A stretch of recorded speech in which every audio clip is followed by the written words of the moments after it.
Hello বন্ধুরা, riding স্টোরেজের পেজে আপনাদের স্বাগত। এসে গেলাম আবার একটা নতুন ভিডিও নিয়ে। এই ভিডিওতে আমাদের ডেস্টিনেশন হলো ক্ষীরপাইয়ের বড়মা মন্দির। আশা করছি অনেকেই নাম শুনেছেন, অনেকেই গিয়েছেন। এটা আমাদের বাড়ি থেকে মাত্র 17 কিলোমিটার দূরে। তো এখানে যাওয়ার জন্য আমাদের বেশি তামঝাম করতে হয় না। অনেক দিন ধরেই ভাবছিলাম বড়মা যাব, কিন্তু সময় হচ্ছিল না। তাই দুপুর দুপুর একদিন বেরিয়ে পড়লাম বড়মার দিকে। চাতাল পেরোনোর পরেই আমরা রাস্তার দুধারে যখন তাকিয়ে দেখি, বন্যার জল অলরেডি মাঠের মধ্যে ঢুকে পড়েছে। আর ওয়েদারটাও সেই ছিল। তাই ওয়েদারের মজা নিতে নিতে আমরা এগিয়ে গেলাম বড়মার দিকে।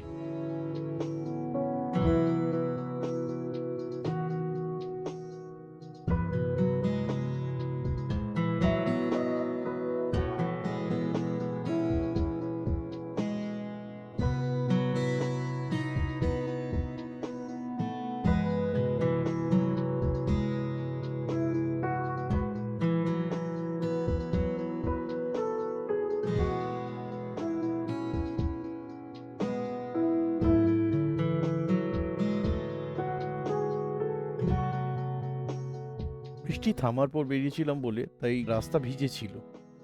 আর বড়দার চৌকোনে একটু জ্যাম পেয়েছি বটে, কিন্তু এত সুন্দর ওয়েদারে এতটা কনসিডার করাই যায়।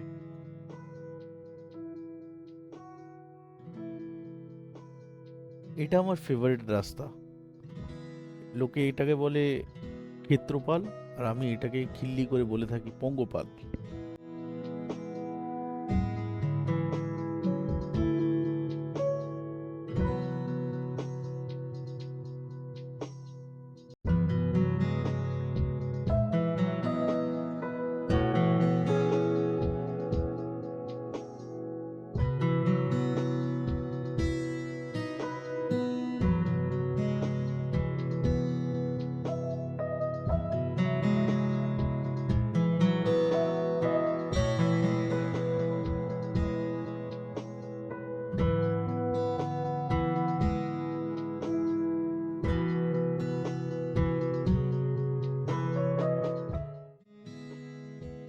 চারিদিকে ধুধু মাঠ, আর এই মাঠটা ক্রস করার পরেই আমরা ঢুকে যাই ক্ষীরপাইয়ের মধ্যে।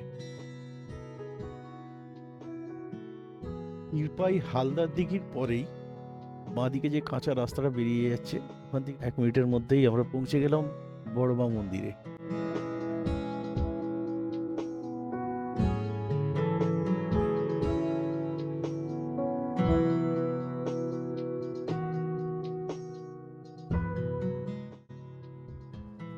আপনারা দেখে বুঝতেই পারছেন যে রাস্তার কাজ চলছে। এর আগে রাস্তার অবস্থাটা অবশ্য খুবই বাজে ছিল, এখন আপাতত অনেকটাই ঠিক আছে।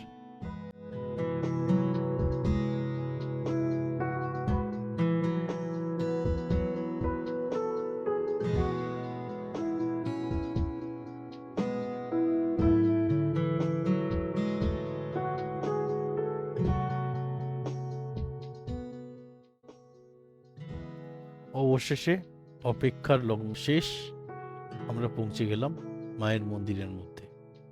আপাতত এই দিন দেখলাম ভিড়টা যথেষ্টই রয়েছে।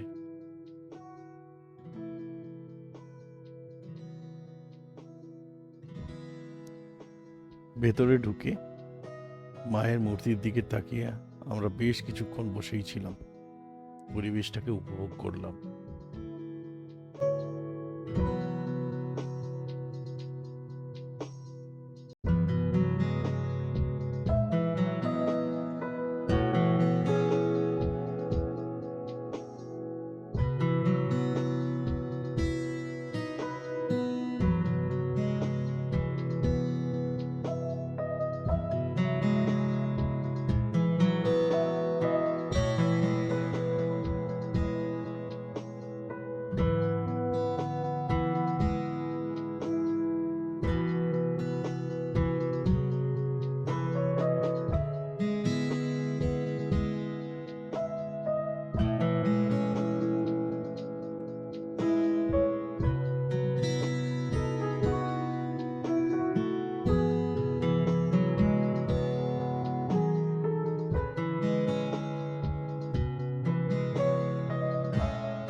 আগে মায়ের এই মন্দিরে এতটা ভিড় হতো না, কিন্তু আজ সোশ্যাল মিডিয়ার দৌলতে অনেক লোকেই মায়ের এই মন্দির সম্পর্কে জানতে পারে এবং সেখানে আসে।